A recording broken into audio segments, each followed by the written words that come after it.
ओम शांति। मैं बीके राजेश्वरी सभी आत्माओं का स्वागत करती हूँ।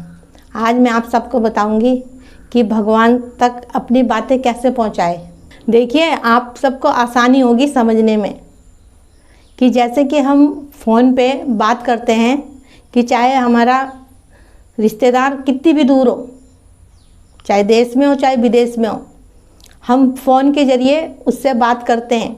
ना कोई तार की ज़रूरत होती है और ना ही उसके सामने होने की ज़रूरत होती है, लेकिन फिर भी हम बात उससे कर लेते हैं फ़ोन पे। लेकिन कभी कभी ऐसा होता है कि नेटवर्क नहीं हो पाते तो हमारी बात नहीं हो पाती, या हमारे फ़ोन में रिचार्ज ना हो, जब नहीं हमारी बात हो पाती। तो हम अपनी बात परमात्मा तक कैसे पहुंचाएं? देखो, परमात्मा का नेटवर्क तो हमेशा चलता है, क्योंकि ना तो उसमें कोई तार है और ना ही कोई रिचार्ज करवाना पड़ता है। बस इतना तो है कि अपने मन को सुबह सुबह चार्ज तो जरूर करना पड़ता है और कनेक्ट भी करना पड़ता है। तो क्यों ना हम सुबह सुबह चार्ज होके, योग करके, मुरली सुन के परमात्मा से बातें करें, उससे अपना कनेक्शन जोड़ें। परमात्मा से कनेक्शन हमें अपने मन और बुद्धि से जोड़ना है। देखो, बातें भी अपने मन बुद्धि से करो तो वो कनेक्शन हमारा ऑटोमेटिक ही जुड़ जाएगा। देखो, आप सोचोगे कि परमात्मा को पता कैसे चलेगा कि परमात्मा तक हमारी बात पहुंच गई या परमपिता परमात्मा ने हमारी बात सुन ली। देखो, आप सोचोगे कि पता नहीं बाबा परमात्मा हमारी बात सुन रहा है या नहीं सुन रहा, हमारी बात पहुंची है कि नहीं पहुंची। देखो, ये अपने मन के अंदर रखो कि परमात्मा हमारा पिता हमारी बात नहीं सुनेगा तो और कौन सुनेगा। जब परमात्मा हमसे वादा करता है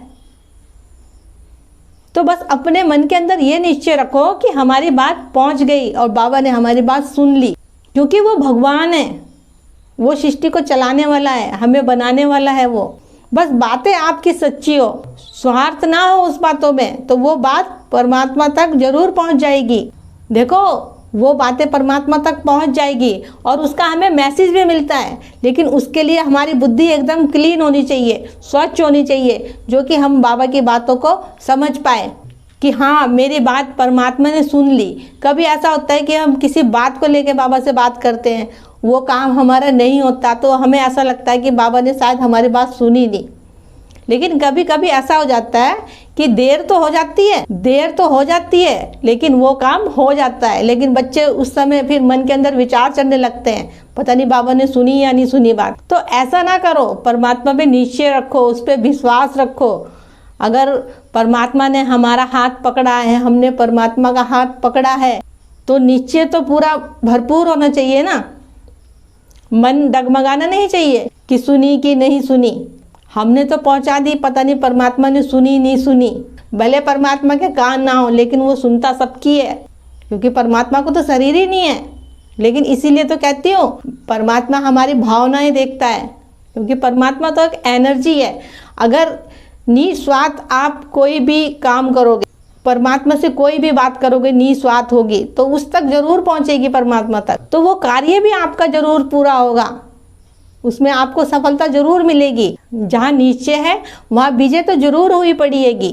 तो ये मत सोचा करो कि हमने बात पहुँचाई, बाबा तक हमारी बात पहुँची नहीं पहुँची, सुनी या नहीं सुनी। सच्चे दिल से उस परम पिता परमात्मा से बातें करिए और उससे प्यार करिए, बिल्कुल निस्वार्थ, और अपना कर्म अच्छे करिए। देखिए, बहुत से बच्चे बाबा को पत्र लिखते हैं, तो पत्र में जो लिखते हैं तो उनकी वो काम भी उनके बन जाते हैं, क्योंकि वो सच्चे दिल से, सच्ची भावना से लिखते हैं। उस तक मैसेज जरूर पहुंच जाता है, क्योंकि उसमें हमारा निस्वार्थ प्यार है, निस्वार्थ लिखा गया है। वो इसलिए नहीं लिखा गया कि वो परमात्मा तक पहुंचेगा या नहीं पहुंचेगा, लेकिन हमने उसको सच्चे दिल से लिखा, इसलिए वो जरूर पहुंचेगा। तो उसमें भी अपने संकल्प मत चलाओ कि पता नहीं पहुंचा या नहीं पहुंचा। एक बार ही लिख के और पहुंचा दो बस बाबा तक। तो मेरा आज की वीडियो का बनाने का यही उद्देश्य है कि आप परमात्मा से बातें कैसे करें, परमात्मा तक अपनी बातें कैसे पहुंचाएं। देखिए, अगर बातें सच्चे दिल से होगी और बिल्कुल निस्वार्थ होगी, उन बातों में हमारे प्यार ही प्यार होगा, तो वो बातें उस परम पिता परमात्मा तक जरूर पहुंचेगी और आपको उसका मैसेज भी मिलेगा। चाहे थोड़ी देर हो जाए, लेकिन मिलेगा जरूर। ठीक है, फिर चलती हूँ, कल फिर मिलूंगी कोई नए टॉपिक के साथ। जब तक के लिए ओम शांति ओम